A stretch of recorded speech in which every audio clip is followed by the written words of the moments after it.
ഇന്ന് നമ്മൾ അറിയാം, മലയോര മേഖലയിലെ ഈ കുടിയാൻമല പോലുള്ള ഒരു പ്രദേശമാണ് ചൂരൽമല. ആ ചൂരൽമലയിൽ ഉരുൾപൊട്ടലുണ്ടായി.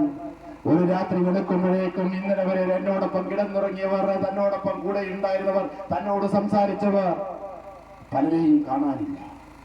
മക്കൾ നഷ്ടപ്പെട്ടവർ, അമ്മമാർ നഷ്ടപ്പെട്ട മക്കൾ, രക്ഷിതാക്കൾ, സഹോദരങ്ങൾ, അംഗവൈകല്യം വന്നവർ, വീടില്ലാത്തവർ, അങ്ങനെ ഒരു ദുരിതം അനുഭവിക്കുന്ന ദുരന്തം സൃഷ്ടിച്ചത് നമ്മുടെ മനസ്സിനെ കണ്ണീരണിയിച്ചിട്ടില്ലേ? ആ കണ്ണീരിനൊപ്പം ഈ ലോകമാകെ ചേർന്നില്ലേ? ഈ നാടിനെ ജാതി മത രാഷ്ട്രീയ വൈരാഗ്യം മാറ്റിവെച്ചുകൊണ്ട് അവരെല്ലാം ഒരു മനസ്സോടെ ചേർന്ന് നിന്നില്ലേ? അങ്ങനെ ചേർന്ന് നിന്നവരിൽ കോൺഗ്രസ്സുകാരില്ലേ? ആ കോൺഗ്രസ്സുകാരൻ ചെയ്ത പണി ഈ നാട്ടുകാർക്ക് അംഗീകരിക്കാൻ കഴിയുമോ? ഏതെങ്കിലും ഒരു UDF-കാരൻ അംഗീകരിക്കാൻ കഴിയുമോ? ആ വയനാടിലെ ദുരന്തം അനുഭവിച്ചോടെ ചെയ്തിരിക്കുന്ന കാര്യങ്ങൾ നമുക്ക് ചിന്തിക്കാൻ കഴിയുന്നതാണോ? വയനാടിൽ ദുരിതം അനുഭവിച്ചവരുടെ കണ്ണീര് വിറ്റ്, അവരുടെ ദൈന്യത വിറ്റ് ഈ നാടാകെ പറന്ന് പിരിച്ചില്ലേ അവർ? അതിന് നേതൃത്വം നൽകിയത് ഇന്ന് നിങ്ങളുടെ സമീപത്തേക്ക് വോട്ട് ചോദിച്ചു വരുന്ന സജീവ് ജോസഫ് അല്ലേ ഇരിക്കൂർ മണ്ഡലത്തിൽ ഇതിന് നേതൃത്വം നൽകിയത്? ആ ഫണ്ട് എവിടെ? ആ ഫണ്ട് എവിടെ എന്ന് ചോദിക്കേണ്ടത് നമ്മുടെ ഉത്തരവാദിത്തമല്ലേ? മുഖ്യമന്ത്രിയുടെ ദുരിതാശ്വാസ നിധിയിലേക്ക് ഫണ്ട് നൽകേണ്ടതില്ല എന്ന് ഈ നാടിനോട് അഭ്യർത്ഥിച്ചുകൊണ്ട് സ്വന്തം മാപ്പുണ്ടാക്കി ഈ നാട്ടിലെ കോൺഗ്രസുകാരുടെ അടുത്തു നിന്നും വ്യവസായികളുടെ അടുത്തു നിന്നും പണം വാങ്ങിയവരല്ലേ കോൺഗ്രസ്?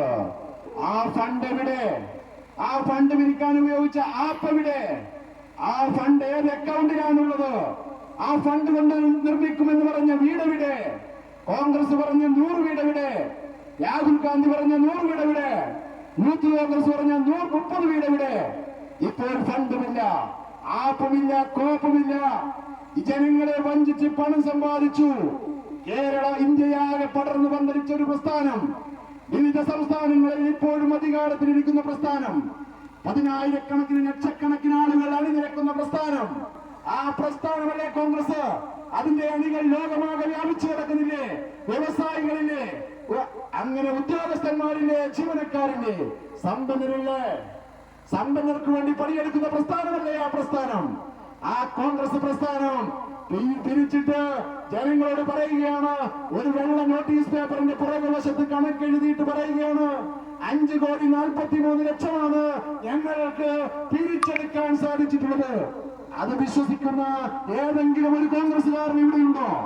പച്ചക്കള്ളമല്ലേ പറയുന്നത്? അങ്ങനെ ഒരു പിരിവ് മാത്രമേ നടത്താൻ കഴിയുകയുള്ളൂ. ഇവിടെ DYFI ആക്രിവർക്കിയും കട നടത്തിയും കച്ചവടം നടത്തിയും പണിയെടുത്തും കൂലിപ്പണിയെടുത്തും 20 കോടി സമാഹരിച്ചു. ഞങ്ങൾ ഇന്ത്യയിലെ വലിയ പ്രസ്ഥാനമല്ല. ആ പ്രസ്ഥാനത്തിന്റെ ചുണക്കുട്ടികൾ 20 കോടി രൂപയെ പിരിച്ചപ്പോൾ 5,43,00,000 ഈ മഹാപ്രസ്ഥാനം എന്ന് അവകാശപ്പെട്ട് നമ്മുടെ മുന്നിലത്തെ കോൺഗ്രസ് ചെയ്തിട്ടുള്ളത്. പ്രിയപ്പെട്ടവരെ, എനിക്ക് പറയാനുള്ളത്, ഇത് അനുവദിക്കാൻ പാടില്ല. പ്രളയകാലത്ത് 1000 വീട് എന്ന് പറഞ്ഞ് ഫണ്ട് പിരിച്ചു മുക്കിയവർ ചൂരൽമല ദുരന്തം കാണിച്ച് വയനാട്ടിലെ ദുരിതബാധിതർക്ക് വേണ്ടി ഫണ്ട് പിരിച്ചെടുത്ത് മുക്കിയിരിക്കുകയാണ്. ഇതിനെ നമുക്ക് ഇത്തരം പരിപാടികൾ അവസാനിപ്പിക്കണം. ഈ കോൺഗ്രസിന്റെ ചെയ്തിക്കുള്ള ശിക്ഷയായിരിക്കണം ഈ തെരഞ്ഞെടുപ്പ്. ഈ നാടിനെ വഞ്ചിച്ച, ദുരിതത്തെ വിറ്റ് പണമുണ്ടാക്കി നാടിനെ വഞ്ചിച്ച, ദുരിതം അനുഭവിച്ചവരെ വഞ്ചിച്ച, ഈ നാടിന്റെ വികസന പ്രവർത്തനം നടത്തുന്ന സർക്കാരിനെ അധിക്ഷേപിച്ച പ്രതിപക്ഷത്തിനുള്ള ശിക്ഷയായിരിക്കണം ഈ തെരഞ്ഞെടുപ്പിലൂടെ നമുക്ക് നൽകേണ്ടത്. ആ ശിക്ഷ നടപ്പിലാക്കുന്ന വിരലടയാളമായിരിക്കണം ഈ തെരഞ്ഞെടുപ്പിൽ നടപ്പിലാക്കേണ്ടത്. അതിനുവേണ്ടി ഈ നാടിന്റെ വികസന പ്രവർത്തനങ്ങളിൽ കരുത്തുള്ള വികസനം നടപ്പിലാക്കുവാൻ, മികവുറ്റ നാടാക്കി മാറ്റുവാൻ നമുക്ക് ഇടതുപക്ഷ ജനാധിപത്യ മുന്നണിയെ വിജയിപ്പിക്കേണ്ടതുണ്ട്.